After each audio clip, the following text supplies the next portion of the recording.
Welcome everyone, this is lesson 6 on power sets. This is an opening problem. This will help you understand the concept of power sets. Imagine there are 3 good students in mathematics in your class. From these 3 students, we'll call them A, B and C. The school principal asks the teacher to select from among these students a team to send to an international mathematics competition. How many possible combinations of teams could be made from the 3 students? The teacher may choose no students, 1 student only, a pair of students, or all 3 students. Each student, A, B and C, are considered elements of the set. So we'll let set S equal A, B and C. These are your 3 students in the set. From this set, each possible selection will be considered a subset. So for example, the teacher may consider none of the good students to be good enough to be in the team. So he may choose no one. This is an empty set. So we'll symbolize that as an empty set. So let's rub that out. So that's your first possible set, no one is chosen. Now you could choose only 1 student. So you could choose student A, or you could choose student B, or you could choose student C only. So in this case, there are 3 subsets, A, B and C. So this is the case when only 1 student is chosen. Now you could choose a team of a pair.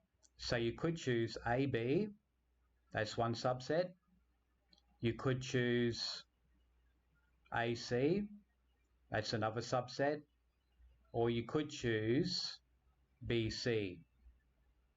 So for pairs, we have 3 possible teams, AB, AC or BC. So these are 3 subsets.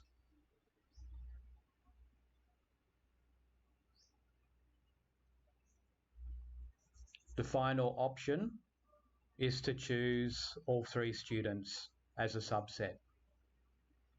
There's your subset there. So that's the third possibility. This is the case where we choose all 3 students. The list of all possible subsets is called a power set. We'll look at that on the next slide. So we'll define power sets. A set of all possible subsets is called a power set. The power set from the previous example is written in this form. P representing power, S is the name of the set. We have the empty set. We have A, B and C separately. We have pairs AB, AC, BC. And the final grouping is all 3 students, A, B, C. Set S has 3 elements, which are A, B and C, and these are the 8 distinct subsets here. So there are 8 possible subsets in this power set. How many distinct subsets would there be in the power set if the set had 4, 5 or 6 elements? So think about that before we go on to the next slide. Let's look at some special cases. In the first case, we have an empty set. So let's write that as A equals empty. Okay, if we drew the Venn diagram, we'll have set A here and nothing in it. But if you want to list the subsets, the possible subset is here. It's an empty set. That is the first possible subset. And there is only 1. So in this case, there is 1 subset when the set is empty.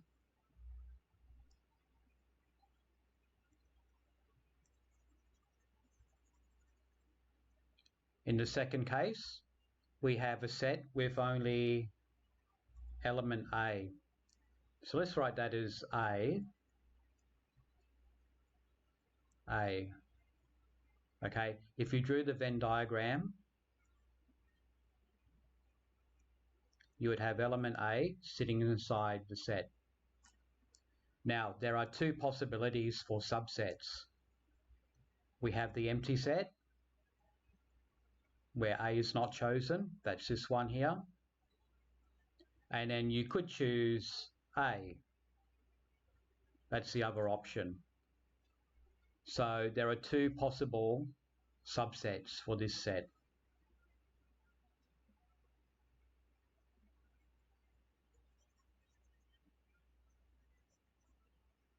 In this example, we have set A and B. So in this example, we could have set A and B. In a Venn diagram, you would have A and B written here.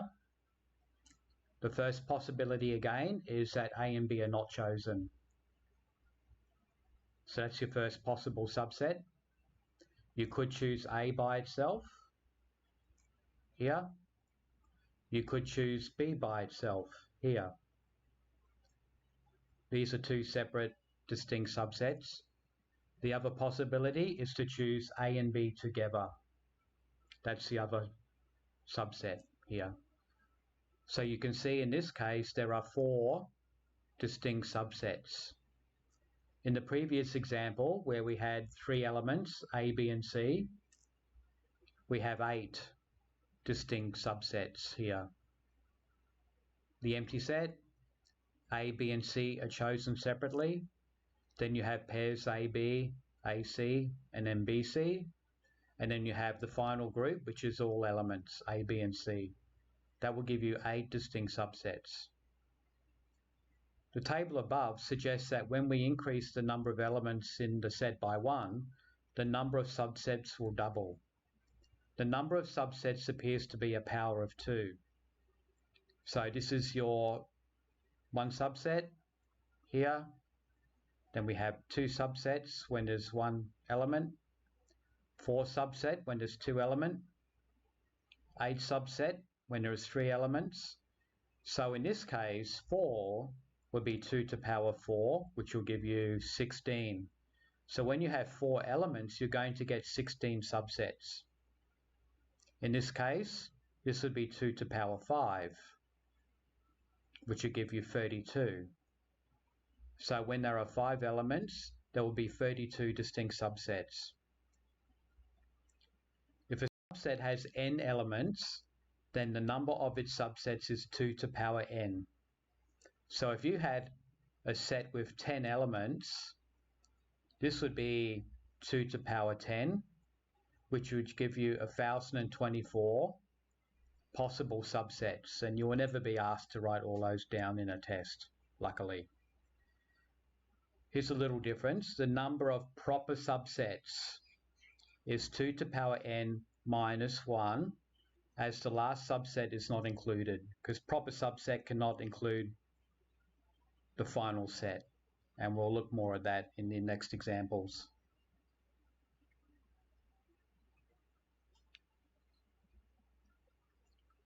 Let's look at an example for finding number of subsets and proper subsets. Find the number of distinct subsets and the number of distinct proper subsets for each set. In this case, we have 5 elements, okay, written here. There are 2 to the power 5 subsets, 32 subsets. Of these, we must exclude counting the given set as a proper subset. So there will be 2 to the power 5 minus 1, which would be 31 proper subsets.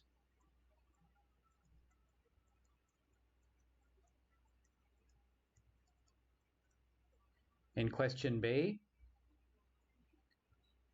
how many elements are there? 9 to 15, and in natural numbers. So that would be 9, 10, 11, 12, 13, 14, 15. Because this set contains 7 elements, there are 2 to the power 7, which is 128 subsets. Of these, there are 2 to the power 7 minus 1, which is 127 proper subsets. Here's some more examples. List all the distinct subsets of a given set.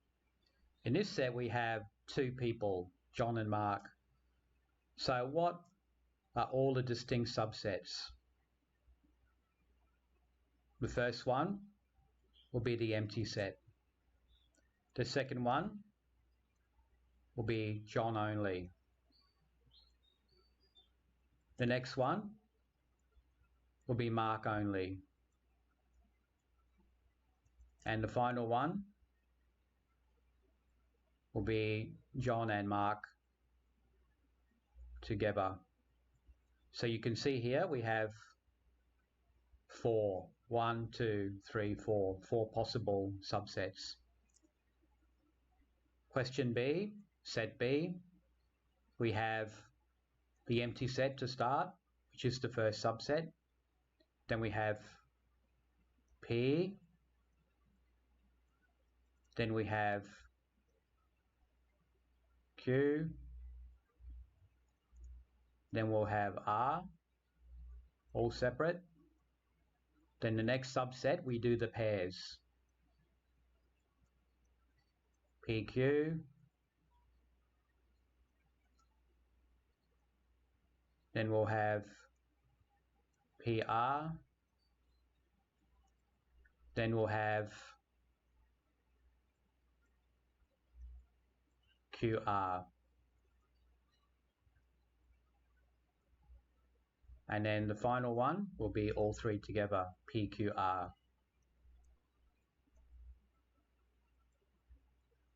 Notice how I put every element into braces. And here we have 8. 1, 2, 3, 4, 5, 6, 7, 8. There are 8 subsets in that set. In this set, we have set C. So the first subset is the empty set, and then we'll have a set with only 0. So that will give us 2 possible subsets. In D, D is an empty set. So the only subset is going to be the empty set. There's only going to be 1. Here are some more examples. Let's calculate the number of distinct subsets and the number of distinct proper subsets in each set. So for the first part, the number of distinct subsets is 2 to the power 4, the number of elements in the set. So we will have 16 distinct subsets. For the distinct proper subsets, it's this number minus 1.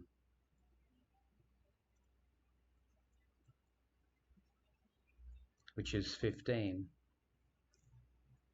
In this question, we have 3 elements. So the number of distinct subsets is 2 to the power 3, which is 8. And the distinct proper subsets will be 7, 8 minus 1. In this question, a vowel in the English alphabet. So that would be A, E, I, O, U. So that's 5 elements. So 2 to the power 5 would be 32. There will be 32 distinct subsets. For this one, there will be 31 distinct proper subsets. In this question, how many elements? 3, 4, 5, 6, 7. So again, this is going to be 5 elements. So the answer will be the same as C. 5 elements. There will be 32 distinct subsets. And this will be 31 distinct proper subsets.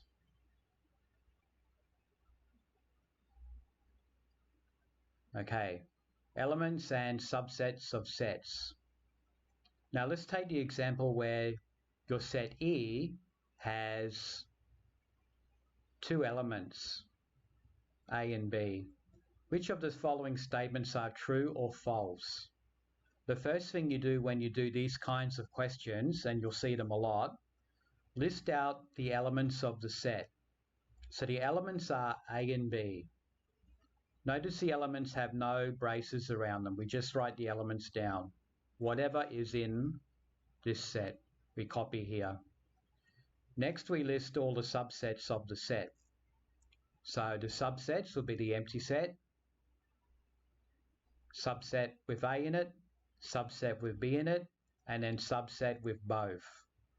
So from these two bits of information, we can answer any question. In the first one, we have, is this an element of E? Look at the elements. The elements are A and B, but this is written as a set, so this is false. It needs to have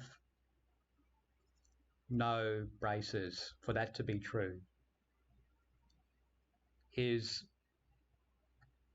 set B a subset of E? Look at your subsets.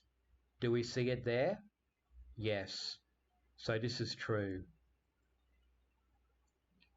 Is an empty set an element of E? Look at your elements. The only elements are A and B, not this. So this is false. It's not appearing in this list here. Is the empty set a subset of E? Do you see it here in your list of subsets? Yes. So that is true. Is this a subset of E? Do you see it in your list of subsets? There it is. So that is true. Is E a subset of A, B, C? E is AB. Do you see it here? This E is written here. Is that a subset of your list? You will see it here. So that's going to be true. Let's do another example. Here's our set A. We've got the elements P, Q, R in bracket, and QR in bracket. So this set includes some other sets. So let's write the elements.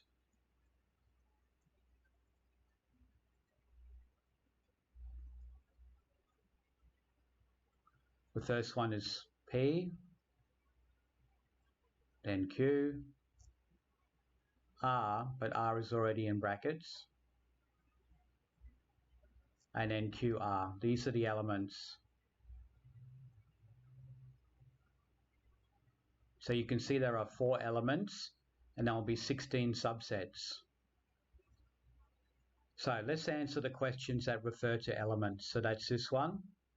This is the element symbol, is a member of symbol, and this one, and this one. So you can do that first. So, do you see R in brackets here? Yes. So this is true. That is an element of A.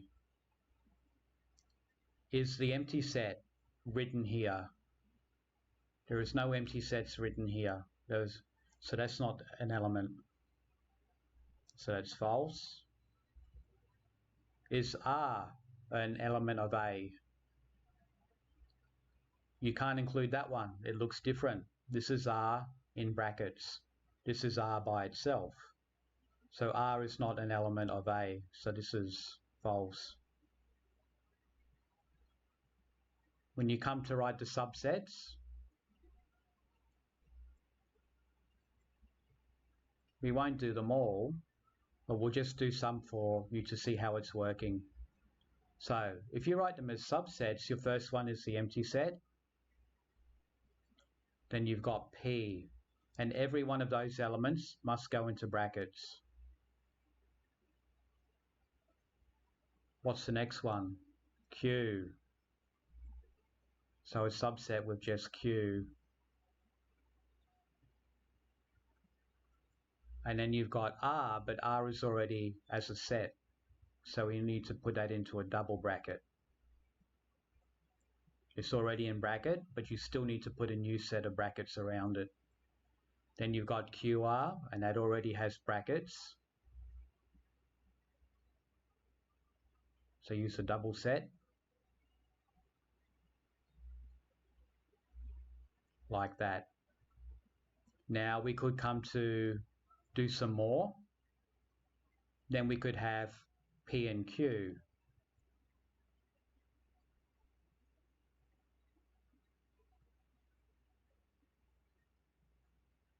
That's another subset. Then you've got P and R.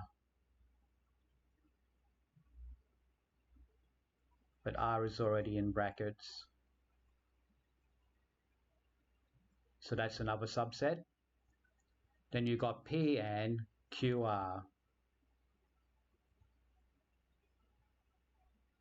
But QR is already in brackets. You need to put that back. That's another subset. And so on.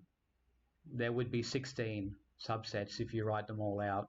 But that's just giving you the idea of what you need to do. So we can look here is R in brackets, a subset of A. Look at your list. Do you see R with a single set of brackets? This only has one, but this has two, and it will not be in this list anywhere. So this is false. It's not a subset of A. How about PQ in brackets? Is it in your list? We did write that one down. It's here. PQ, is that a subset of our set? Yes, true. How about QR?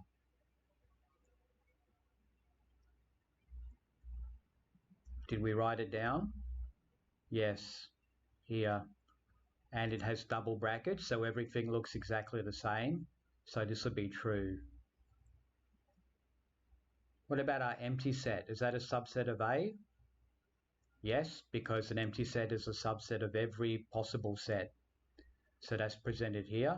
That's true. How about this last one? Did we write it down? P, Q, and R. Let's check. Do we have it in our list, or could we write it? P, Q, R. This would be a possible subset. So that would also be true. We could write it in this list, even though we haven't done it yet. Okay, good luck. Have a go at the questions, and I'll get back to you in a few days.